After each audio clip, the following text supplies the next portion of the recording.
సమాచార హక్కు చట్ట న్యాయ పోరాట సమన్వయ కమిటీ మరియు ప్రజారక్షణ వేది తరపున మనం ఈరోజు కొన్ని విషయాలు తెలుసుకున్నాం.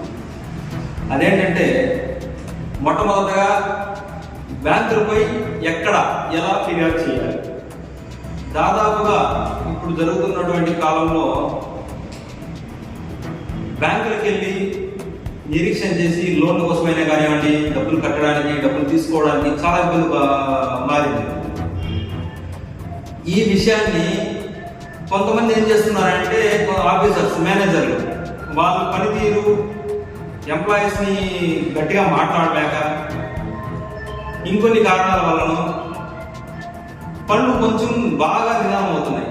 ఈరోజు అయ్యే పని 4 రోజులు 5 రోజులు అలా అవుతుంది. అయితే తిరిగి వేసాగిపోయినటువంటి ప్రజలకి ఇదొక సువర్ణమైన అవకాశం.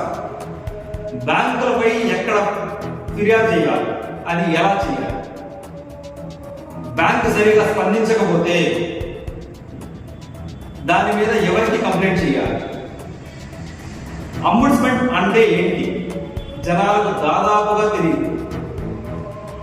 ఇప్పుడున్న ఈ టెక్నాలజీ ఉన్నటువంటి అంత టెక్నాలజీ వాడుతున్నాం, కానీ కరెక్ట్గా బ్యాంకులకు వారి దగ్గర నుంచి పనిచేసే తీరుని మనం ఎవరి దగ్గర ఫిర్యాదు చేయవచ్చు. ఈ అంశం మీద ఈరోజు మనం మాట్లాడుకున్నాం. అయితే కస్టమర్ కేర్ ఫోన్ చేసినా కూడా, బ్యాంక్ మెయిన్ బ్రాంచ్ వెళ్ళినా కూడా సంతృప్తికరంగా పరిష్కారం కాలేదు. అలాంటి సందర్భాల్లో ఏమీ చేయలేక వినకుండిపోతాం. అయితే ఇలాంటి పరిస్థితుల్లో reserve bank of India RBI మీ బ్యాంకుపై ఫిర్యాదు చేసే అవకాశం ఉంది. డైరెక్ట్గా RBIకి ఫిర్యాదు చేసే అవకాశం మనకు యాజ్ ఎ కస్టమర్గా మనకు ఆ రెస్పాన్సిబిలిటీ ఉంటుంది. అయితే అందుకోసం RBI ప్రత్యేక విధానాన్ని అమలు చేస్తుంది. దాని పేరు RBI బ్యాంకింగ్ అంబుడ్స్మన్ పథకం. దీని ద్వారా వినియోగదారులు తమ బ్యాంకులో పరిష్కారం కాని సమస్యలపై ఫిర్యాదు చేయడానికి ఉపకరిస్తుంది. బ్యాంకింగ్ అంబుడ్స్మన్ అంటే ఏంటి? బ్యాంకింగ్ అంబుడ్స్మన్ అంటే ఓ సీనియర్ అధికారి. ఈయనను రిజర్వ్ బ్యాంక్ ఆఫ్ ఇండియా నియమిస్తుంది. బ్యాంకింగ్ సేవల్లో లోపాలు ఉంటే వాటిపై కస్టమర్ కేర్ ఫిర్యాదు చేయవచ్చు. వాళ్ళ వల్ల పరిష్కారం కాకపోతే ఈ అధికారి దృష్టికి తీసుకెళ్తే బ్యాంకింగ్ అంబుడ్స్మన్ స్కీమ్ 2006లోని క్లాస్ 8 ప్రకారం జూలై 1, 2017న సవరణ ప్రకారం ఖాతాదారుడు ఫిర్యాదులను దాఖలు చేయడానికి, పరిష్కరించడానికి బ్యాంకింగ్ అంబుడ్స్మన్ ఎటువంటి రుసుమును వసూలు చేయరు. ఇది మనం కస్టమర్లుగా గుర్తించాల్సిన విషయం. ఎందుకంటే వాళ్ళకు సమాధానం చెప్పే బాధ్యత ఖచ్చితంగా మనం అడిగిన ప్రశ్నలకి సమాధానం చెప్పే బాధ్యత వారి మీద ఉంటుంది. కాబట్టి దీనికి ఎలాంటి రుసుము చెల్లించాల్సిన అవసరం లేదు. ఇంకొక విషయం ఏంటంటే, వినియోగదారులు ముందుగా తమ సమస్యను సంబంధిత బ్యాంకుకు తెలియజేయాలి. ఏదైతే మన ఖాతా ఉంటుందో ఆ బ్యాంకులో మనం ఫస్ట్ సమస్యని వాళ్ళకి చెప్పాలి. మీరు చేసిన ఫిర్యాదు స్వీకరించకపోతే తర్వాత నెలలోపు బ్యాంకు నుంచి ప్రత్యుత్తరం రాకపోయినా కూడా, లేక బ్యాంకు ఫిర్యాదును తిరస్కరించినా కూడా, బ్యాంకు సమాధానంతో మీరు సంతృప్తి చెందకపోయినా మీరు బ్యాంకింగ్ అంబుడ్స్మన్ కి ఫిర్యాదు చేయవచ్చు. ఎలాంటి సందర్భంలో అయినా చేయొచ్చు. ఎందుకంటే దానికి 24/7 అవైలబిలిటీ ఉంటారు RBI వాళ్ళు. కాబట్టి ఎటువంటి ఇబ్బంది లేదు. ఎప్పుడైనా ఫిర్యాదు చేసే టైం దానికి కేటాయించలేదు.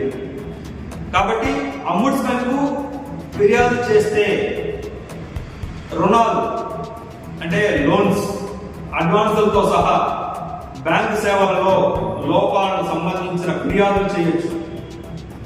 అందులో ఎంప్లాయీస్ సరిగా రెస్పాండ్ అవ్వలేదా, లేదంటే ఇంకా కొన్ని కారణాలు, సాంకేతిక కారణాలు లోపాలు చూపించారా, ఈ అన్నీ కూడా మనం అంబుడ్స్మన్ కి కంప్లైంట్ చేయొచ్చు.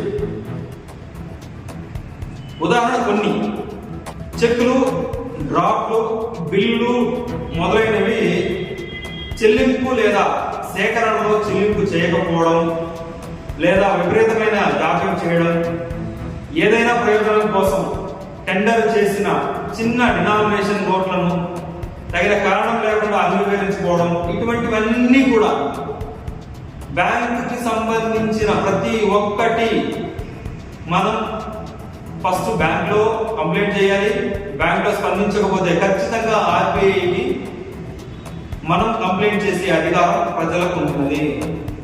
కాబట్టి ఈరోజు మనం సమాచార హక్కు చట్టం ఎలాగైతే ఉపయోగిస్తున్నామో ఇందులో నుంచి మన ఎన్జిఓలు అందరూ కూడా చాలా మంది వరకు చేస్తూ ఉన్నారు. అయితే ఈ కొన్ని విషయాలు చాలా మందికి తెలియదు. అందుకోసమనే మనం ఈ రోజున సమాచార హక్కు చట్ట న్యాయ పోరాట సమన్వయ కమిటీ మరియు ప్రజారక్షణ పేరు తరఫున ప్రజలకి అవగాహన కల్పించే కార్యక్రమాన్ని చేపడుతున్నాం.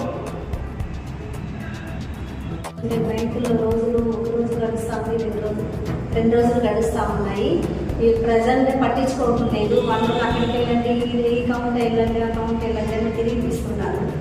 వాళ్ళకి న్యాయం జరగట్లేదు. ఎక్కడికి వెళ్ళి మాట్లాడాలా, ఎవరి దగ్గర చెప్పాలని వాళ్ళకి తెలియటం లేదు. తెలిసిన వాళ్ళు తెలియని వాళ్ళు అందరూ ఒకేలాగే ఉన్నారు. ఎవరికి కూడా చేయటం లేదు. ఇప్పుడుండే సిచ్యువేషన్లో బ్యాంకులు వాళ్ళకి మనం న్యాయం దొరకాల, బ్యాంకులో వెళ్ళిన వెంటనే మనకు పనులు అవ్వాలంటే మనము చట్టపూర్వకంగా ఇప్పుడు యాప్ ఒకటి వచ్చింది. ఆ ప్రజా రక్షణ పేరు అంట. అక్కడ వదిలి మీరు డ్రా చేసుకుంటే కంప్లైంట్ ఇస్తే మీకు ఏ బ్యాంకులో